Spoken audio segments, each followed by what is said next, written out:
Well, it seems like, the storms and the tropics have just gone insane. Yeah, they're exploding, as they do. And so we're on track. But I want to mention this really quick. This Hurricane Lee, the intensification was incredible. It's like nothing I've ever seen. It did not even have an eye yesterday morning, and now it's a Cat 5. Also, it's on track to become the strongest cyclone in the Atlantic since Dorian impacted the Bahamas. Wow. And Dorian impacted the Bahamas with winds at 185 miles per hour, just to put that in perspective. We're not quite there yet, but we could likely get close. So let's take a look at what we're dealing with, because again, we have Hurricane Lee and we have Margot out there. We'll get to Margot, but we got to talk about Hurricane Lee first. It is a Category 5. Again, the intensification has just been incredible to watch and see, but you could see those two systems out there right now, both of which are continuing to gain strength, and so it's something that we're absolutely watching.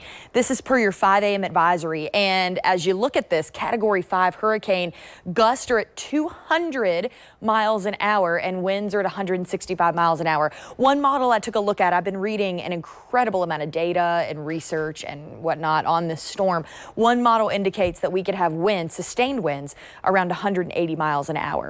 So that's something we will watch for. Now, the pressure dropped an incredible amount, which helps those storms intensify. It certainly helped this one intensify in a very small amount of time. We'll get more into that. But eventually, this will drop back to a Category 4, which, excuse me, that's still a huge deal. So it's not like it's going to lose a ton of strength as it's out at sea. Now, much of the models indicate that this thing will turn, but still, from Miami all the way up to Maine, down the eastern seaboard, you need to be aware, because dangerous surf, rip currents, and the potential for beach erosion could all be issues. Let's put this in perspective. Hurricane Lee intensified 90 miles an hour in just 30 hours. That's huge. It's 2 to 3 times the criteria for that rapid intensification.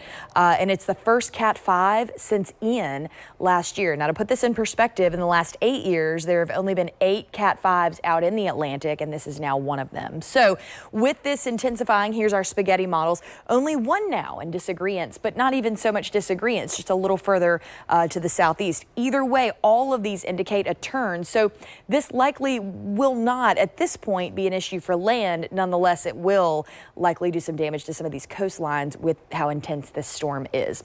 All right, let's look at Tropical Storm Margot. This is the 5 a.m. advisory for that near Cabo Verde, and we've been tracking this. This is moving at about 16 miles an hour. And as we continue to track it, it will intensify to a Category 1 hurricane, but stay well out to sea. So your sea surface temperatures are incredibly warm. These are well above average. You could see the dark reds here indicate how warm that water is. And with that water being so warm, it helps intensify these storms, hence why this storm is able to intensify so quickly. Look at Florida right here toward Jacksonville, and you'll see the wave forecast as we get into Monday, Tuesday, Wednesday, and Thursday.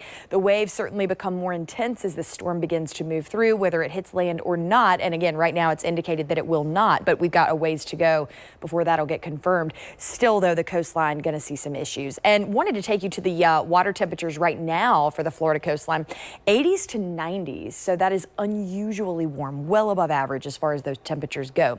Also want to take you local out to radar right now. We do have some showers and storms of our own to contend with, unrelated, of course, to anything in the tropics. We are dealing with some issues in southeast Georgia. Now, all of this in Jacksonville is clutter. It's nothing to worry about, but that lightning and some of that thunder and rain right up here in Valdosta getting a little more intense, but this will slowly start to break up. Now, just north of Blanton, that's where some of that heavy rain is, down 84 with a lot of lightning, but zooming down into Valdosta toward Little Miami, down 41, did track some lightning in that area earlier as well. Zooming on over right now, do want to make a point just to show you that the Hoboken area headed toward Georgetown, down 82, seeing some rain here.